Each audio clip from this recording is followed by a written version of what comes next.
بسم اللہ الرحمن الرحیم۔ السلام علیکم ڈیئر اسٹوڈینٹس، لیکچرر ہسٹری تسلیم آپ سے مخاطب ہے۔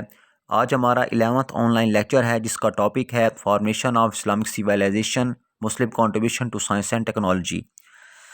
ہم دیکھتے ہیں کہ اسلام کا آغاز کیسے ہوا، حالات و واقعات کیا تھے، اسلام کہاں کہاں کیسے کیسے پھیلا، کون کون سے ممالک ایسے ہیں جو دنیا کے نقشے پر جہاں پر آج اسلام موجود ہے، مذہب اسلام موجود ہے۔ اس کے علاوہ مسلمان سائنسدانوں نے سائنس میں کیا کردار ادا کیا، یہ ان تمام باتوں کا احاطہ ہم کریں گے، ان تمام چیزوں کو ہم ڈسکس کریں گے ہمارے ٹاپک میں فارمیشن آف اسلامک سویلائزیشن میں۔ بات شروع کرتے ہیں اسلامک سویلائزیشن کی عربین پیننسیولا سے۔ The Arabian Peninsula, which gave birth to Islam, is situated in the northwest Asia and exactly lies in between Iran and Iraq, northwest of Africa. اگر ہم دنیا کے نقشے پر نظر دوڑائیں تو ہمارے سامنے ایشیا میں، بر اعظم کانٹیننٹ ایشیا میں عربین پیننسیولا ہے۔ آئی لینڈ کیا ہوتا ہے؟ آئی لینڈ سے مراد زمین کا ایسا ٹکڑا جس کے چاروں اطراف میں سمندر ہو یعنی پانی ہو، اور پیننسیولا کیا ہوتا ہے؟ زمین کا ایک ایسا ٹکڑا جس کے 3 اطراف میں پانی ہو، جیسا کہ آپ یہ دیکھ رہے ہیں۔ جبکہ ایک حصہ زمین سے ملا ہوا ہو تو اس کو پیننسیولا کہتے ہیں۔ تو ہم عربین پیننسیولا کی بات کرتے ہیں، یعنی سعودی عرب کی، جہاں سے اسلام کا آغاز ہوا۔ اگر ہم تاریخ کے اوراق پیچھے دوڑائیں تو انسان کی پیدائش ہوتی ہے، انسان کو زمین پر اتارا جاتا ہے۔ پہلا انسان جو زمین پر اتارا گیا وہ پیغمبر تھے، اولو العزم، ایک عظیم پیغمبر حضرت آدم علیہ السلام، اور ان کے ساتھ حضرت حوا علیہ السلام کو اتارا گیا زمین پر۔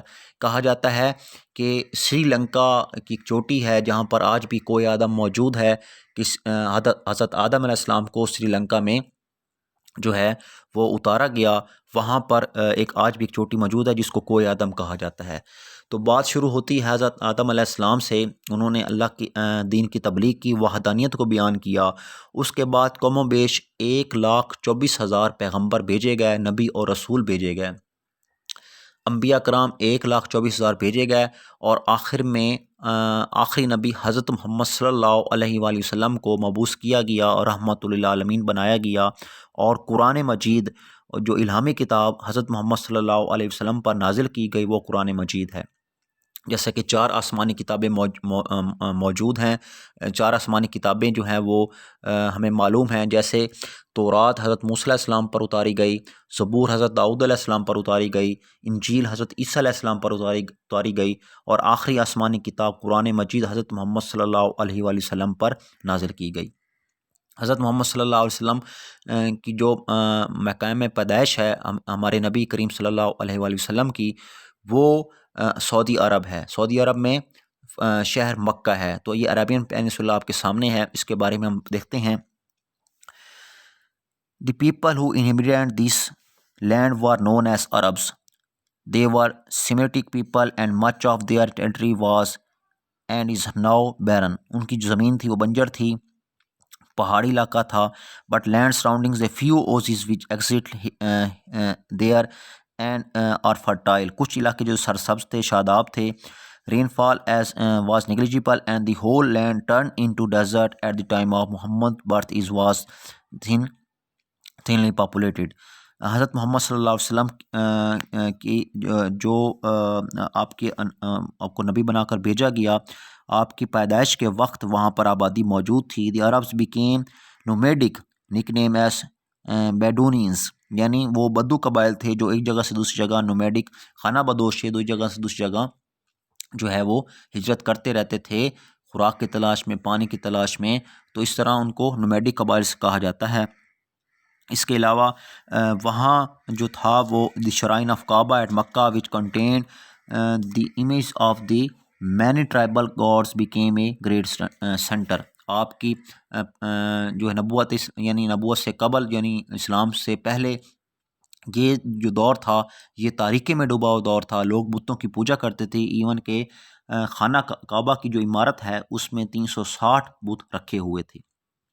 اچھا، اس کے بعد اسلام کا آغاز ہوتا ہے 571 عیسوی سے، یعنی عیسی علیہ السلام کو گزرے ہوئے 571 سال ہو چکے ہیں جب نبی کریم صلی اللہ علیہ وآلہ وسلم تشریف لاتے ہیں اور اسلام کا آغاز ہوتا ہے۔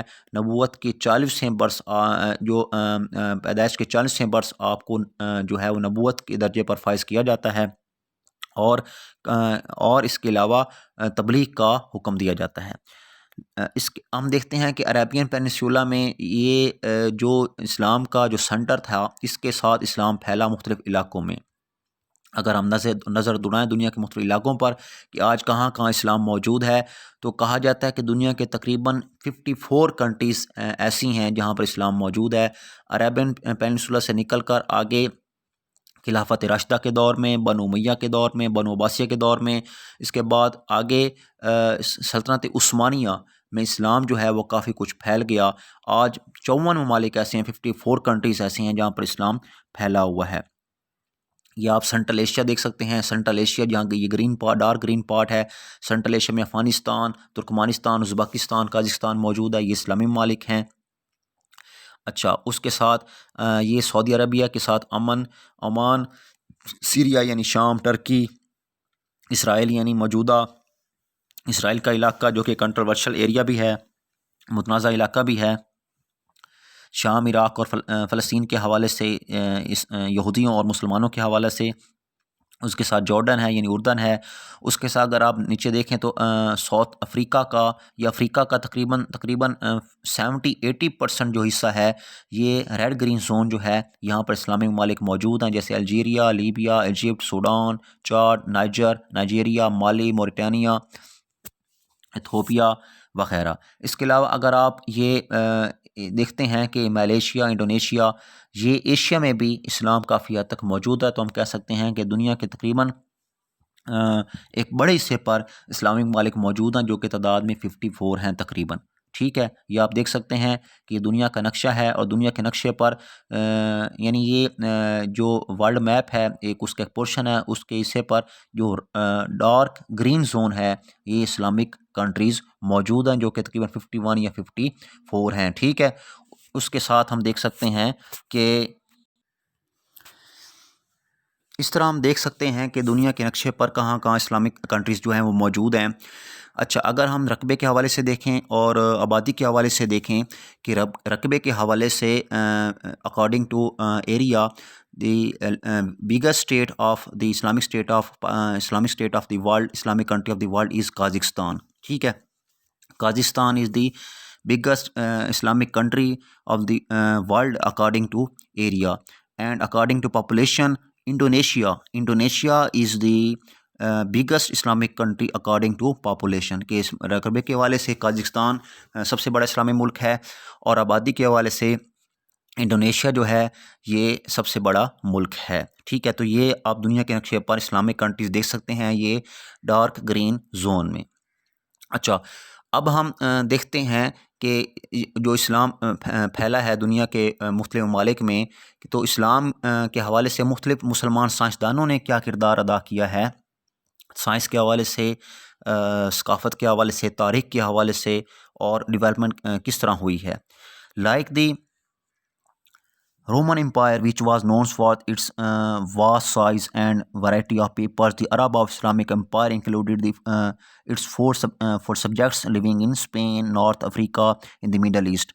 تو میں نے آپ کو بتایا کہ جیسے جیسے یہ اسلام پھیلتا گیا، جیسے خلافت راشدہ میں، پھر بنو امیہ میں، پھر بنو عباسیہ میں، اور سلطنت عثمانیہ میں، کہ اسلام یہ آپ دیکھ سکتے ہیں کہ یہ افریقہ میں اور یورپ میں، یہ اسپین تک، اور افریقہ میں موراکو تک یہ پھیلا ہوا ہے، اور ایشیا میں یہ انڈونیشیا تک پھیلا ہوا ہے۔ تو یہاں کون سے سائنسدانوں نے کس دور میں کیا خدمات انجام دی، اس کے بارے میں ہم دیکھتے ہیں۔ The Muslims produced enlightened rulers who did not experience any difficulty in bringing people under their subjugations.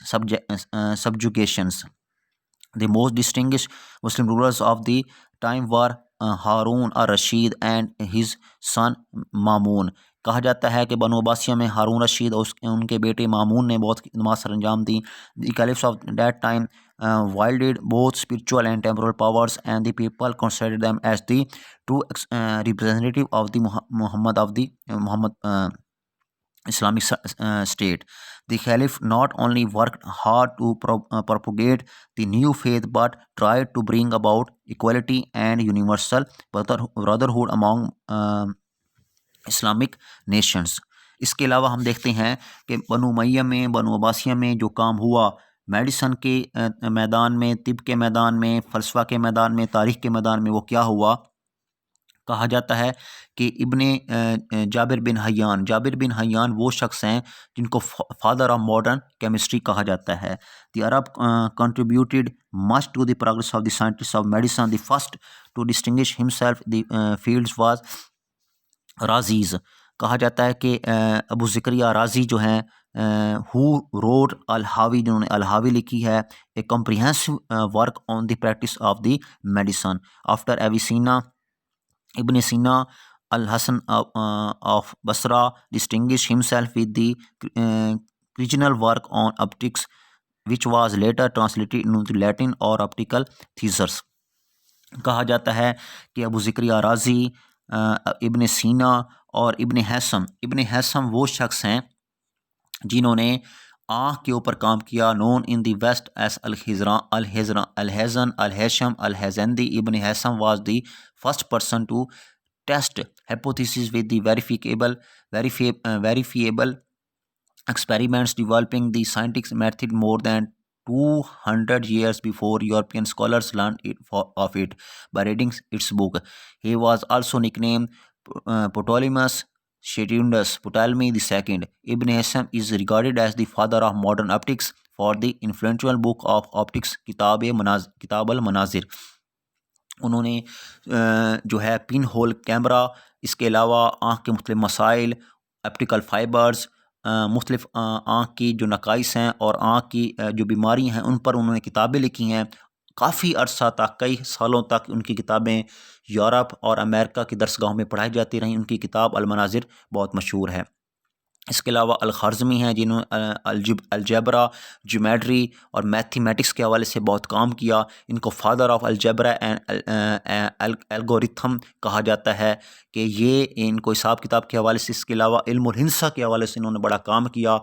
Zero digit جو ہے، زیرو کا ہندسہ، صفر کا ہندسہ، یہ مسلمانوں کی ایجاد ہے، الخوارزمی کی ایجاد ہے. اس کے علاوہ ابن سینا نے فلسفہ کے حوالے سے بہت کام کیا، اور ابو زکریا رازی نے جو ہے وہ طب کے میدان میں بہت کام کیا. کیمسٹری میں جو کام ہوا ہے وہ جابر بن حیان نے، کہ ان کو فادر آف کیمسٹری بھی کہا جاتا ہے. کہا جاتا ہے کہ کیمسٹری کے میدان میں جو مختلف ایسڈز ہیں، جیسے سلفیورک ایسڈ ہے، نائٹرک ایسڈ ہے، اس کے علاوہ جو سلفیورک ایسڈ ہے، نائٹرک ایسڈ ہے، اس کے علاوہ مختلف تیزاب ہیں جیسے HCl ہے، ہائیڈروکلورک ایسڈ ہے. یہ جابر بن حیان کی ایجاد ہیں، کہ یہ جابر بن حیان نے ایجاد کیے تھے. ان کو فادر آف کیمسٹری اس حوالے سے کہا جاتا ہے. تو ہم کہہ سکتے ہیں the exact science like mathematics and astronomy the Arabs learn much more and then they replaced the Roman numericals with their own, which originated in India. The Europeans learned from the Arabs, who were much indebted to India, the mathematical terms like zero, cipher, and algebra equations. They made improvements in the trigonometry and in introducing tangent and cotangent. They knew the principle of pendulum in physics. Arab geographers work hard to make their subjects rise to status of the science. Accurate measurements to draw the longitude and latitude were made with the help of other scientists like physics and mathematics. اس کے علاوہ تاریخ میں بھی مسلمانوں نے اپنا نام کمایا. البیرونی جو تھا، ابو ریحان البیرونی، جنہوں نے جو محمود غزنوی کے دور میں جو ہے وہ غزنہ سے وہ برصغیر آئے تھے، انہوں نے تاریخ کے حوالے سے بہت زیادہ کتابیں لکھی ہیں، مسلمانوں کی تاریخ کو بیان کیا ہے. اچھا، اس کے علاوہ مقدمہ ابن خلدون بہت مشہور ہے جو تاریخ کے حوالے سے ابن خلدون نے لکھا ہے. بہت سارے ایسے میدان ہیں جہاں مسلمانوں نے گراں قدر خدمات سر انجام دی ہیں، وہ سائنس ہو، وہ فلسفہ ہو، وہ تاریخ ہو، وہ علم النجوم ہو. ہر وہ میدان جہاں پر ترقی ہوئی ہے وہ مسلمانوں مسلمان سائنسدانوں کی مرہون محنت ہی سمجھا جاتا ہے۔ لیکن افسوس کی بات ہے کہ آج ہم نے وہ کلچر اپنا لیا ہے جو کہ یورپ اور امریکہ کا ہے، جو کہ ہمارے مسلم آباء و اجداد کا نہیں تھا۔ ہمارے مسلم آباء و اجداد کا کلچر جو ہے وہ کیا تھا؟ وہ ایجادات کا کلچر تھا، وہ لیبارٹری کا کلچر تھا۔ آج ہم جو ہے وہ کلچر کھو چکے ہیں۔ ٹھیک ہے، اس کو آپ غور سے سنیں اور جو پھر جو سوالات ہیں وہ مجھ سے پوچھ لیں۔